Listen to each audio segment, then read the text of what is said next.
Welcome to the Dan Plan Podcast, the show that gives women like you a kick in the backside with love and the motivation that you need to build a profitable business that fits your life. I'm Kim Nagel. I'm Sandy Soderholm, and we are a mother-daughter duo. All are welcome at our table, so grab your favorite beverage, pull up a seat, and let's do the damn thing. Okay, hello. I'm Sandy, and I'm here with Kim today. As you heard in the intro, Kim is my mom. So as long as I can remember, she's owned businesses or coached other business owners. And I know for a fact that she could have chosen any career path that she wanted because she's just that intelligent. But she decided to choose entrepreneurship.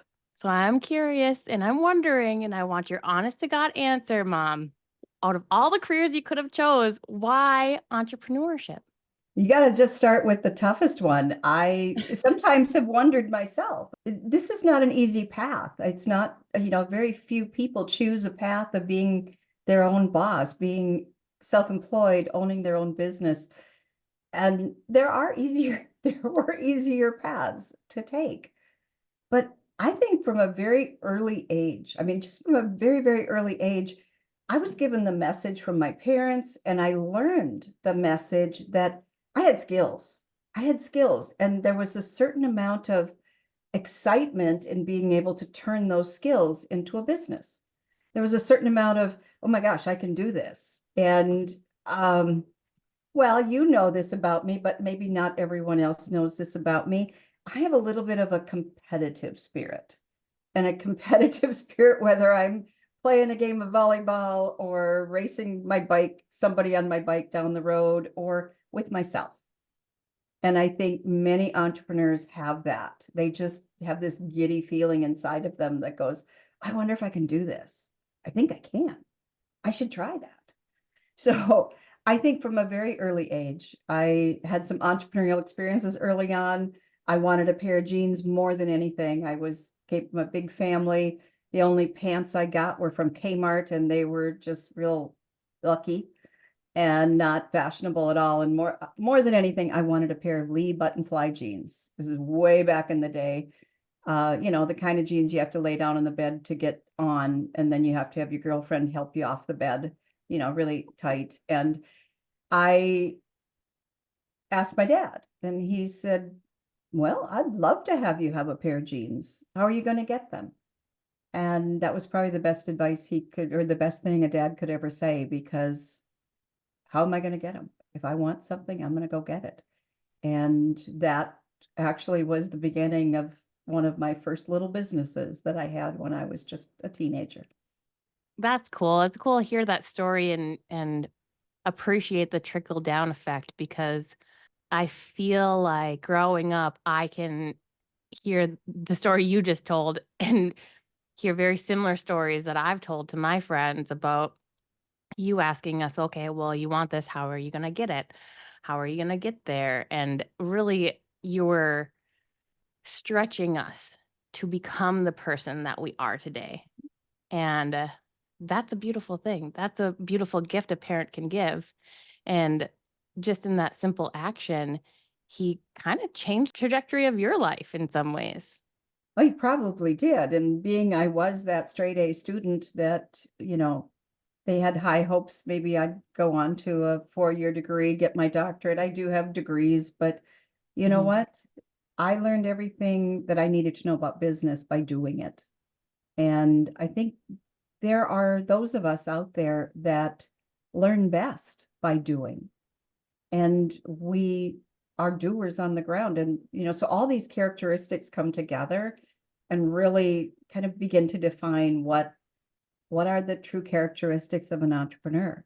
That competitive spirit, that go-getter, that problem solver. And just to say, okay, what's next? Having a support network really probably solidified my desire to be an entrepreneur, because I started my next business then when I was 24. And there were 2 people in my life. One was one of my designers who was a customer of mine. And then one was a drapery installer, Fast Ready. And both of them they were on the sidelines giving me ideas, encouraging me, telling me that I was capable, picking me off the ground when I've made a mistake. They were there. So whoever we're surrounding ourselves with, whoever we take our advice from, oftentimes leads to where we are today. So I would have to say, in a further answer to your question, why did I choose this career path? In a way, it started to choose me. It started to choose me. And then, yeah, I went back and took a job from time to time, but I was always unsettled in any job I had. I was unsettled because I'm a problem solver. I want to do it today. I don't want to wait for some corporate structure and 10,000 pounds of paperwork to tell me that I'm capable of doing something. I'm a doer. Let's do it. Let's solve this problem. Let's move forward. So I didn't last long at some of the jobs that I had just because of that unsettled spirit. So, Well, thank goodness for that. so being self-employed, what's my next Well, business was my question all the time. yeah. Well, as you were starting out and you were discovering that entrepreneurial spirit and really what it takes to be an entrepreneur, because come on, let's be real. Sometimes when we jump in head first, we don't really know exactly what we're getting ourselves into. So, what was some of the biggest challenges that you faced when you first started out, and how did you overcome them? Oh man, I don't know if I overcome this one, but I hear it from my clients all the time. Matter of fact, I was just on a call today with a gal. I don't want to work all night. I don't want to let this take over my life. And my very first business, and there's times in our lives where we're just heads down, everything fast forward. We've got to put food on the table. We have to take care of kids. There's different seasons of our lives, but old habits die hard. And the idea of making life come first was one of the biggest struggles that I had to overcome. And that I overcame actually by aligning myself with people like you and getting to be around people that were more management oriented, so that instead of just working, no, there's a schedule, there's some discipline. So there's always a lot of work to do. Yeah. There's also a lot of life. And if you run your gas tank empty, tomorrow's going to be a really bad day. So having structure. Many people go into business thinking it's going to be, oh, I get to plan my day every day just exactly how I want it. And I'm going to get to do this. And boy, I can put this off later. I'll just go do this now and I'll put this work off till later. And that's a habit that really is very destructive for many solopreneurs, many entrepreneurs, is getting out of that disciplined habit of going to work. We run away from the corporate structure, run away from having a boss so that we don't. But in fact, what made our work productive was structure. And I know you've been talking to me we have to pull back the reins every now and then and get back to structure. Because even though we've been in business together for a while, we lose structure every now and then. So it's a constant process of bringing yourself back. So if you've kind of fallen into bad habits, perfectly No, fine. it's normal. Yeah, it's Normal. not abnormal to ebb and flow a little bit, but always having that focus and truly having a plan Mhm. for even what your day looks like, what the future looks like, however that is, whatever that looks like. If it's for that day, it's a checklist and you just have to work on that checklist because that's all your mind can deal with in that moment. I feel like it's okay to understand that we have moments where things aren't in complete flow, and that's Oh, okay. oh, yes. I mean, oh my gosh. How many Yeah, moments a day do we have some days where we're just right. constantly fighting that getting back to it? But here again, it goes, yes, we're business partners and we're in it together daily. And not everybody has that blessing. I feel truly blessed that not only are you my daughter, but that you are my business partner, because I couldn't have given birth to a better manager. I mean, Oh, even if I'd had just magically tried, I could not have given birth to a better manager of me. And I tried, I hired other people. yeah, You have to find your person. You yeah. have to find your person. Not everybody gets to give birth to them. So just let you know, it's kind of a miracle. So We just get I, each other, and that's beautiful. and so when you are looking for somebody to help you stay, you know, on track, or help pull you out when you feel like you've gotten way off base, find those people that resonate with you. Find those people that get you, because like we like to say here in the damn plan, we'll kick your backside with love. And you want to find people who will do that. Hmm. People who see you, your dreams, your wishes, your desires, and they are willing to step in, stand in the gap, go to bat, whatever they've got to do Yeah, to help you achieve that. And in doing that, you mutually achieve goals. So you asked about struggle. I think I just mentioned another struggle, because was finding my people, yeah. finding my people who didn't let me play small. I Hmm. remember 30 years ago, one of my favorite coaches, still to this day, still in my circle, she said, "Why are you playing so damn small?" Pissed me Yeah. off at first. What a reality check, right? It probably What a didn't feel reality. very good when you heard that. Yeah, I had all I could do to keep from nailing her under the table. I remember the restaurant we were sitting in. I remember the look on her face. And I'm going, "How dare you?" But she saw me. She saw what was possible. Not what I was, but what was possible. And not that I've become this magnificent person or this, What? superstar. You haven't? No, In my no, eyes, not you have. okay. I feel like No, you all have. right. Okay, I'll quit playing small. But I'll tell you what people see. I'll tell you what I I see, anyways. well, and I know for many people listening to us today, Sandy, and we know that perhaps women do it to themselves more than men. I don't know if that's the truth or not, but we do. We're harder on ourselves. So, that struggle of discipline and then that struggle of finding your tribe probably was my two biggest struggles in business, because when I figured those two things out, when I aligned myself with the right people who would kick my backside with love, who would support me in my good days, my bad days, and it was a mutual affair. Yeah, it's been pretty sweet. It's been very sweet. Yeah, and when you find those people in not only your entrepreneurial journey, but just the journey of life, those precious people that can truly come alongside you and not only reveal some truths to you that perhaps you were holding in and thought, oh, no, maybe no one sees this, but do it in a way that may piss you off a little bit just because, sometimes the truth hurts.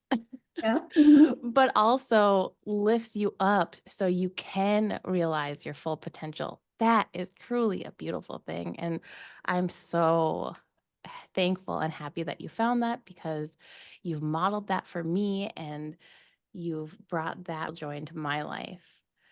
But so in the damn plan, we talk about, well, specifically you talk a lot about finding freedom, love, and money in your business. And I feel like freedom in your business can come in so many shapes and sizes. And I'm wondering how do you define that? How do you Mm. define having freedom in your business? You hit the nail on the head when you said it comes in every shape and form and size, and it will be personal. One of the other things I say in the damn plan is this is personal. Especially, our solopreneurs, our one and two people shops, people that are just on the ground doing the thing every day, it gets real personal. It gets real personal.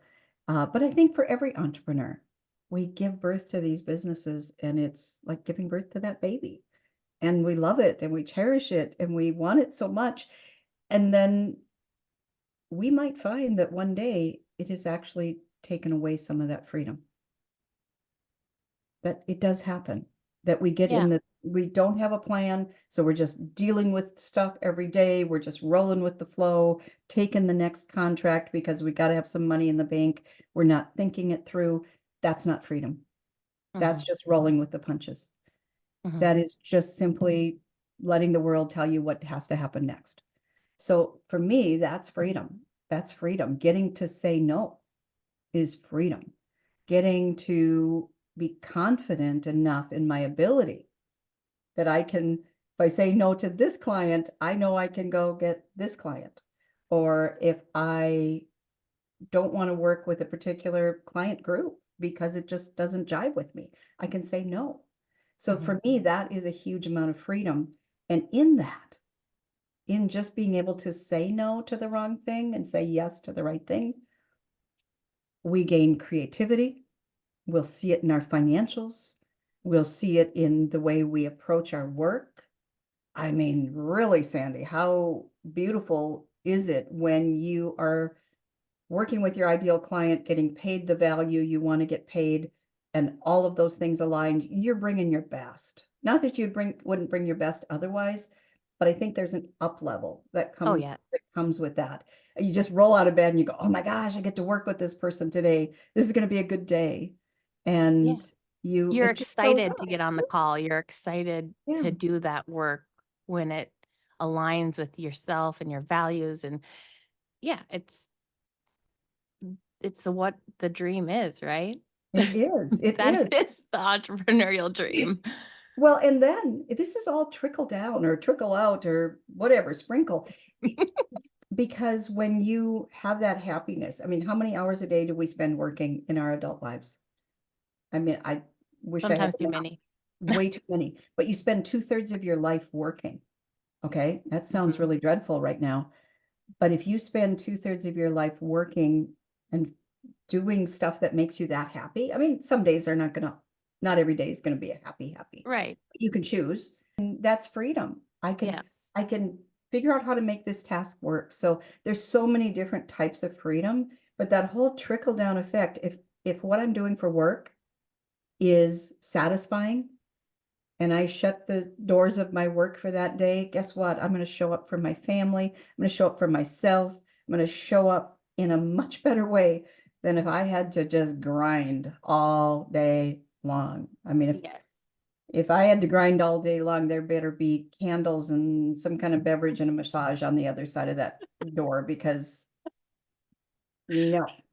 But I I know that that's freedom too, is, there I look back at pictures, Sandy, of me 20 years ago. I Hmm. wasn't happy. I wasn't happy for a wide variety of reasons. And one of them is because I was grinding. Yeah. I was grinding. And Disclaimer, that was before I became her partner.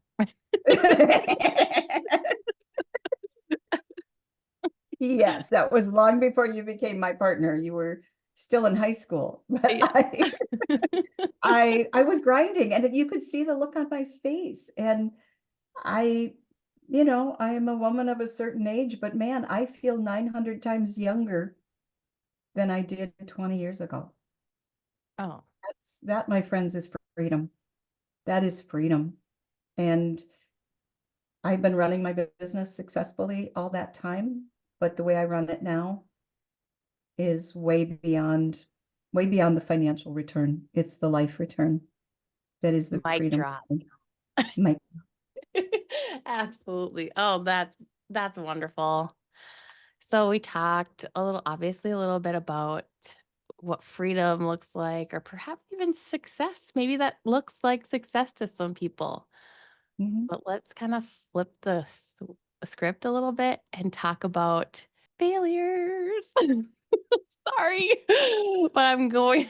I didn't tell Kim that I call her Kim when we're working. So you might hear me say Kim or mom, but I didn't tell Kim that I was going to be asking her this question. So I'm kind of putting her on the spot. So I'm giving you a minute to think about maybe a failure that you want to talk about. and maybe how it set you back a little bit, and then what did you learn from it, or how did you overcome it? What advice could you give to an entrepreneur that might be going through a similar situation that you have gone through in the past? I can actually think of more than one. I'm not going to share them all. And by the way, I want to do a little disclaimer of my own. A failure is only a failure if you didn't learn. So there are no regrets, there are no failures as long as you go forward with something different. And a number of years ago, I decided to go into business with a couple other people. And it wasn't about the people, it wasn't having partners that was the problem. The problem was me. The problem was my motivation for going into business, my blindness to the actual type of business and how it was going to affect my life, and my total, absolute not use of numbers. And you know me and numbers. I live and die by numbers now. But way back when, I crunched the numbers and they were okay, but they were kind of fictitious. Okay. They weren't, they Like were in a perfect world, in numbers, a not in perfect real life. world. Yeah. They weren't the truth. And the truth was, about what I could put into the business. I had 3 kids at home. I'd gone back to college actually to finish a degree because I knew that that might be a career bump. My marriage was really not good at all. I didn't have marital support, pretty much scraping the bottom of the money barrel. And I decided to go into business because somehow I'm going to be superwoman and I'm going to save the world and I'm going to get it all fixed and I'm just going to do a great job. And it nearly killed me, but it also nearly killed everything I held most dear. Mm. And had I, number one, really, really crunch the numbers, really, as we do now in the damn plan, turn them inside out, upside down, use them for creativity, use them to be sure that we have confidence because we use numbers, that our clients have confidence in what they're going to do, all that carries forward, but also it sometimes keeps you from making a bad decision. Right. And this was kind of a bad decision from the get-go to start this business. The numbers don't lie. The numbers don't lie. Yeah. So I think my biggest failure was not listening to my own truth, ignoring it because I was enamored of the business idea. I kind of had fallen in love with the business idea. I also was playing Superwoman. And I think therein lies my biggest failure is that I'm not. I'm not Superwoman. I am a one-woman show. I bring everything I've got to the table, but I can't save other people. I can only save myself. And I had to learn that the hard way. It was fun. I learned a lot running that business. I learned I will never do that again. The other piece of that failure goes back to what we were talking about before: discipline and surrounding yourself with your tribe. Allowing your tribe to look at what you're doing and give you good advice and then taking their advice. I like that next step and taking their advice, because sometimes you can, I like this phrase and I don't remember where I heard it, but I like to use it every once in a while. But sometimes in your life, you have those friends who are assholes. And those are people who ask for advice, but literally never take it Yeah. and continue down the same cycle of um, dismay and not being content and whatever it is. And if you want to just take their head and say, just listen to my advice and actually do it, but they continue to be assholes. So don't be an asshole. No, Take people's okay. advice who have done it, who have done the things that you have never done or have gone before you to pave the road that you are now traveling on. Take the advice and just do it, because guess what? They're not just giving it to you just to blow smoke. The advice normally, I mean, if they come from a good place, it's going to benefit you.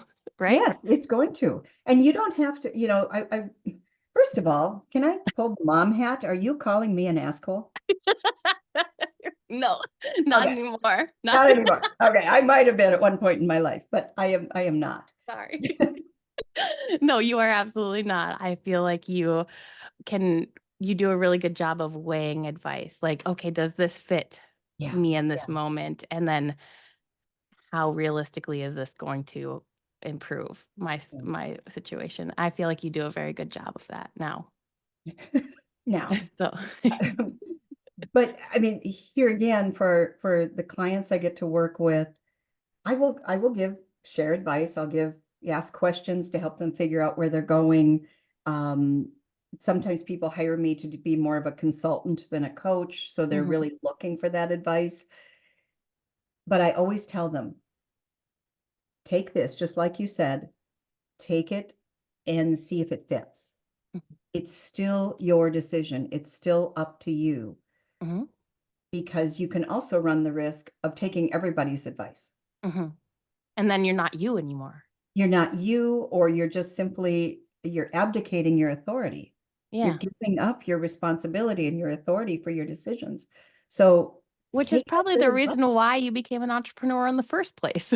Oh yeah, yeah. I wanted authority. I struggle with authority. No. No, I You? Just kidding. Well, I think you've given such great advice so far. So I want to know as we're reflecting back on your entrepreneurial journey and really the growth and everything that you've gone through, it's so much. But if you could pinpoint a singular piece of advice that you could give to an aspiring entrepreneur who's just starting out, what would that be? Hmm. Well, it would somewhat depend. Well, no, I'm going to make this the advice. And Mhm, actually, I read this advice. The gentleman, Dave West, who started the Wendy's hamburger franchise, has a book called Dave's Way. It's an old book. mhm, I don't even think I have a copy anymore. But in the first chapter, he said, you want to know how to run a business, go work for one. So as you are aspiring to be an entrepreneur, and your role in the business is going to be management, but you've never managed anything, it might make sense to go and get a job, even if it's a side gig. I have had entrepreneurs come to me and want to start a business. Maybe it's a restaurant and they're going to manage. They're not going to be the cook. They're going to manage. They've never managed. They've actually volunteered to manage in a restaurant. They volunteered to be a sidekick in a restaurant and to learn from the people that are doing it. You said it before. Take advice from people who have actually done it. Take advice from people who are on the ground doing it. There is a great deal of, and I don't want to, I'm not in any way disrespecting some of the good work that's going out there, but there's so much social media, so much offering on the internet that says, here's your business in a box. If you just take our certification program and then you follow this business plan to become whatever it is you're going to become, you will be successful. mhm. For some, that works. But if you've never had the business experience, if you've never worked with or actually been in those leadership positions, go get the experience or hire somebody with that experience. So that Yes. is the piece of advice I would give everyone is if you don't have the knowledge, go get the knowledge. Don't assume you have to wear all the hats. Don't assume that you have to know everything. Be courageous enough to say, I don't know, and I'm going to go learn. Yes. And I think that's like the root of the damn plan, right? Is really being honest and truthful with yourself and where you are in your life in this moment and how can you coming to that truth and realization that maybe you might not be the best person for the job or maybe you need some extra experience. All the things that you've been saying. Having that knowledge and truth and knowing, okay, so this is what I need in this season of my life. I'm going to get it so I can know better and do better for the next chapter, for the next season of my life. Yes. So always being truthful with yourself and what you really truly need Yeah. is what I kind of heard Yes, in a that's nutshell. exactly. Is that? In a nutshell. That's exactly. Just be honest with yourself. I think, Yeah. here again, without belaboring it, I think people go, well, I should know that. Mhm. Well, why should you know that? If you've never experienced it, if you've never been down that road. Yeah. A lot of people get so frustrated and they'll go, I'm just so bad at this business thing. And I'm going, what part of it? What Right. part? And I'm going, well, have you ever had experience with that? Well, no. I said, well, why would you expect to know it then? Let's go down a path of learning. So yeah, just being honest. And it takes a lot of courage to say, I don't know and I need help.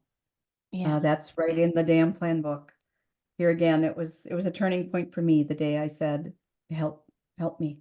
Hmm. The freedom, love, and money came on that day when I told the truth and said I needed help.